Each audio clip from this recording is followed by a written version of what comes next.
Forget ordering takeout tonight.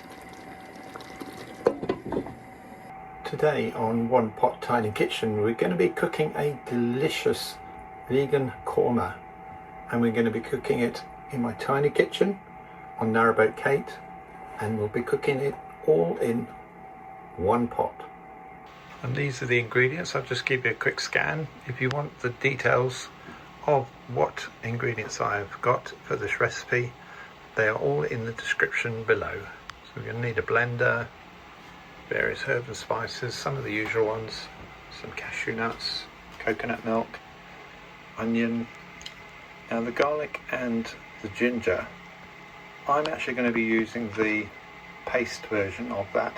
You can use whole ginger and whole garlic, that is entirely up to you or what you've got.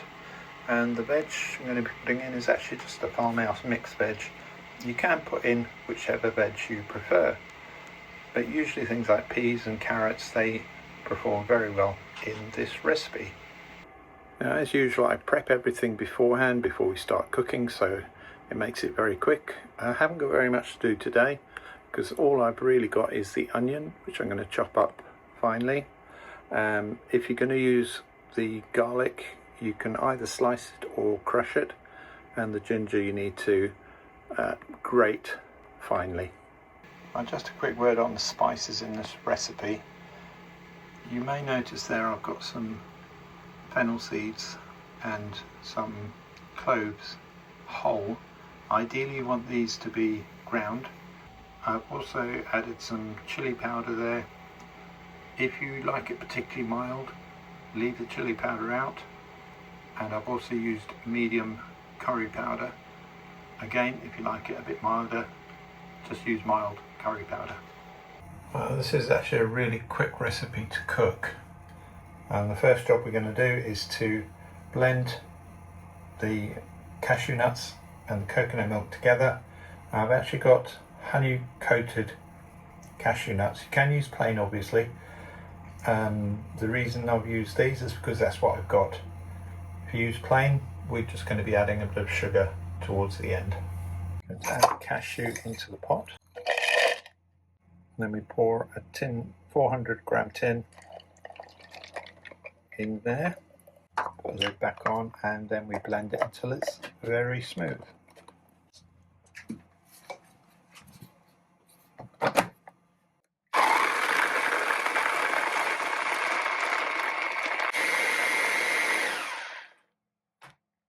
Okay, let's just check that. Yeah, that looks really good. Nice and smooth. Right, we're all prepped, we're all ready to go. First job is to put 2 tablespoons of olive oil into the pan. Turn the heat on.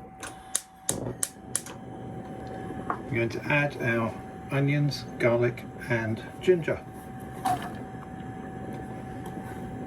And at the same time, adding all our spices. That just gets sprinkled along. It's not too important that the pan is not sizzling just yet. And we stir that in.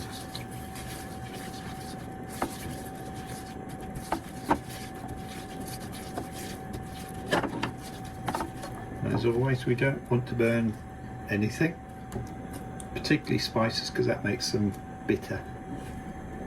So I'll let that come up to the heat and stir it again in a moment. Now what we're doing with the onions is to just soften them. Stir them every minute or so. Now cooking this recipe is actually surprisingly quick. The cooking side takes, less than 20 minutes I'd say, and the prep less than 10 minutes, so you should be able to cook this dish in under half an hour. Stir it one more time. That's looking excellent. So I'm now going to put in the next couple of ingredients. First one is simplified.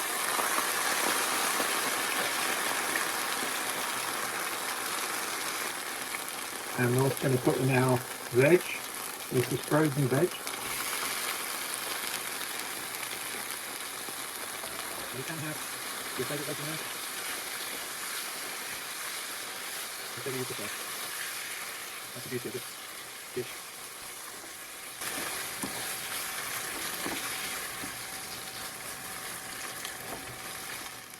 Just going to let that saute for a few minutes and turn it down very, very slightly. Because it's frozen, we're just letting some of those veggies defrost a bit. And then we'll add our last few ingredients. My favourite dishes. Okay, that's been going for a few minutes. I think most of that veg is now defrosted a bit. Now we're going to add our coconut milk and cashew nut blend.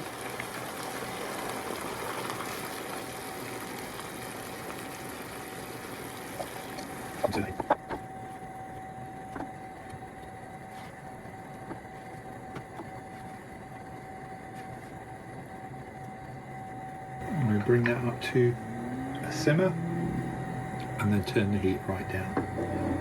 So I'm just going to put the lid on for now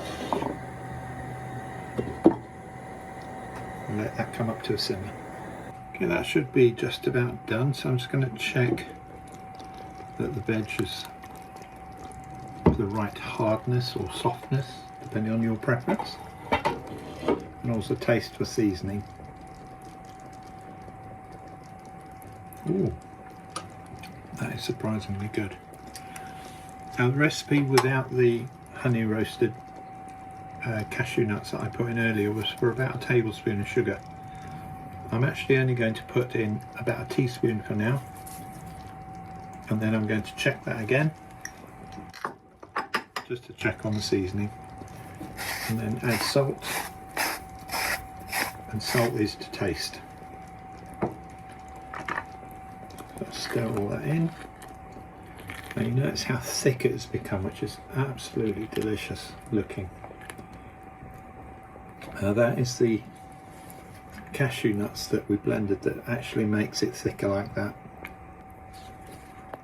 That does look good. Double check that again. Yep. That's good. So I'll just put that back on there. Let it simmer for another minute or so. We are done. And it's ready to serve. Okay, time to dish up our vegan korma. Now if, like me, you make far too much, this will actually keep in the fridge for 4 or 5 days, or you could freeze some, like I'm probably going to end up doing, because it really does look delicious, and to be honest, it tastes delicious. Although I've still got to do the official taste test, which I'll do next. And now for the taste test. I'm looking forward to this one.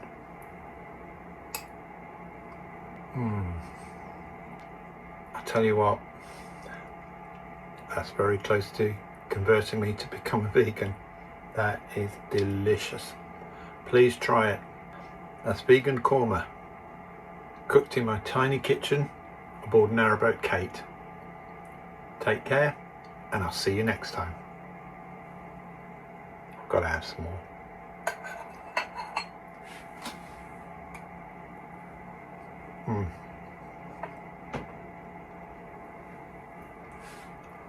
I'll let you go and I'll finish all of this.